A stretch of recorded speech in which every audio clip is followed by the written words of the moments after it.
So another organization right here in the scenic city with amazing conservation efforts is, of course, the Tennessee Aquarium. So here to give us some information on three major focuses right now, so to speak. Tom, thanks for joining us. Yeah, thanks, Jess. Okay, so first off, we want to talk about the Conasauga River. It's right here in our backyard. It is, yeah. It's a spectacular place over in the Cherokee National Forest.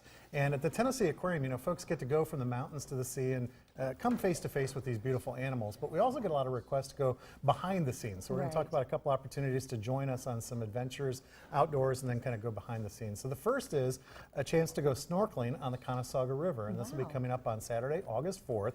And people can go to our website. And right at the top of the website, we have a tab that says Events and Programs. And when you click on that, you can see a list of all these events. And you can register for this opportunity to snorkel one of North America's most biodiverse rivers. And Jess, I was just over there on the 4th of July. I've been over there several times, but most recently on the 4th of July.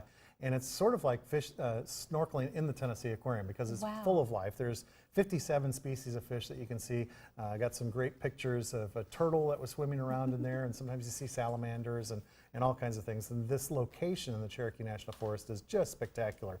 If you could view it from, you know, some of the higher bluffs, it really looks like you're in Colorado. Wow, okay. And the water is just crystal clear. Well, and I would say, normally, I would not think to go snorkeling in a river. But like you mentioned, we have the great opportunity to. Yeah, and it's right here in our own backyard. We try to tell people at the Tennessee Aquarium that, you know, we're fortunate because we live in one of the most biodiverse parts of the world. And so it's an opportunity to really get out in nature right here in our backyard and appreciate the remarkable diversity that we have right here.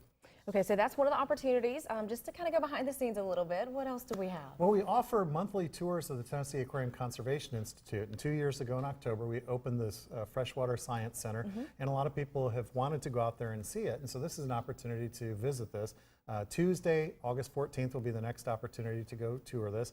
We have relatively small groups, and this allows people to really go behind the scenes, ask a lot of questions, and get a lot of good information about the work that we're doing in the field to repair habitats and restore species. So right now, if you go out there, you'll see the baby lake sturgeon that we're growing.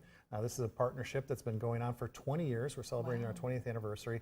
And so far, we've put 220,000 lake sturgeon back into the wild. Wow. And so it's an opportunity to see these baby sturgeon, learn them. Laurel dace are another species that we're breeding in captivity to replenish them. It's an endangered species that's right here in our backyard.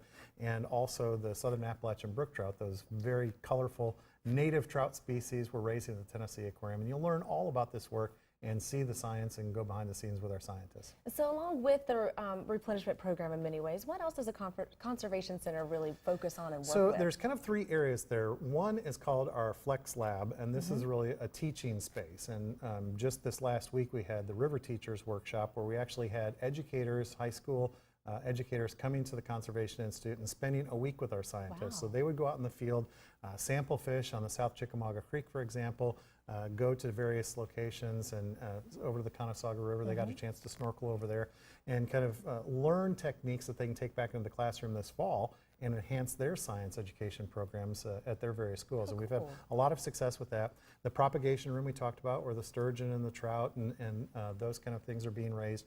And then upstairs is where some of the science takes place. We've got two labs. There's a genetics lab and a morphology lab. And then we also have our GIS lab, which is where we create the maps. We confer with other scientists and produce these maps because we want to make sure we're focusing our resources and our attention on the areas that are in most need of conservation help. I think a lot of people don't realize that there is this much going on behind the scenes at the aquarium. Yeah, and so this is, again, an opportunity for us to share that information, but also for other people to understand that we have a tremendous amount here in our own backyard that's worthy of protection. These are beautiful animals, and they're hidden because they're beneath the surface of the water. It's not like you can see them roaming around on land, but it's wildlife that's in need of our protection.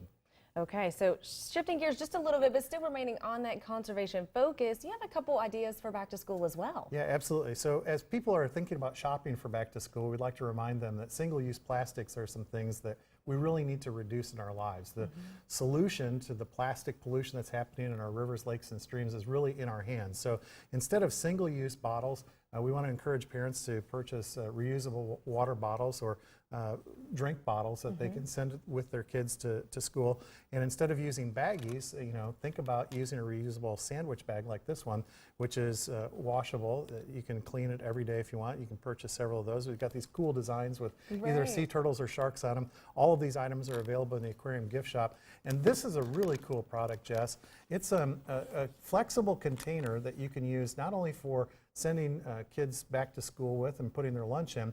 The bottom kind of expands out so it can hold a lot, but it's also a container that's small enough that you could carry in your purse and take to a restaurant. Rather than having a styrofoam box coming home with you, you could just scoop your leftovers if you go to a restaurant and want to take your leftovers home. Instead of taking a plastic container or styrofoam, you can actually use something like that, and those are wonderful. And like you mentioned, it's collapsed right now, but it does open up. Yeah, and there's different sizes. Those are available in our gift shop. And then then it has the fork holder and the lid. I love this. Okay, sorry. That's right, yeah. So it's really cool. And then finally, plastic straws. Big problem in the United States. 500 million straws are used in America every day.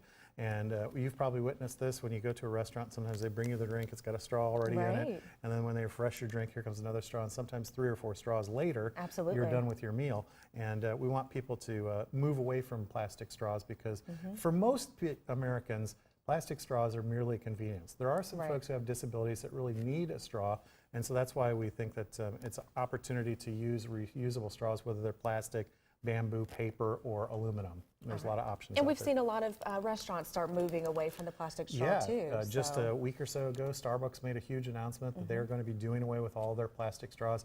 The Tennessee Aquarium has joined a partnership with 19 other aquariums, the Aquarium Conservation Partnership, to move away from single-use plastics and encourage others to do the same. So at our concession stands, we no longer have plastic straws. We use paper straws that have little sea turtles on them. And the good news is, since we instituted this a little more than a year ago, we have saved almost 50,000 straws. Wow. If you were to stack those straws end to end, it would be higher than Mount Everest. Oh, wow.